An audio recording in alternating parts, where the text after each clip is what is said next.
আলেমুলামারা আমাদেরকে ঠকাইছে, আমাদেরকে হক থেকে বঞ্চিত করে এদেশে যারা হক প্রতিষ্ঠা করতে চায় সেই হক তো এদেশে কোনোদিনই প্রতিষ্ঠা হবে না। আলেমুলামারা আমাদেরকে ঠকাইছে।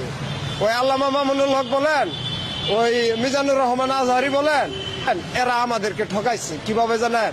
যে ওনারা বলে যে খেলাফত এদেশে প্রতিষ্ঠা করা হবে, হযরত উমর রাদিয়াল্লাহু আনহুর শাসন ব্যবস্থা বাংলাদেশে আনা হবে। তো হযরত উমর রাদিয়াল্লাহু আনহুর আমলে তো একটা পাহাড়ে একটা দুর্গম মানুষের খবরও তিনি জানতেন। আর আমরা যে চোখের সামনে রিক্সা চালক নিপীড়িত হইতেছি, ওই আলেমুলামারা তো একদিনও কয় না। আমাদেরকে হক থেকে বঞ্চিত করে এদেশে যারা হক প্রতিষ্ঠা করতে চায় সেই হক তো এদেশে কোনোদিনই প্রতিষ্ঠা হবে না। আল্লাহ পাক তো এই 2 নম্বরই পছন্দ করবে না।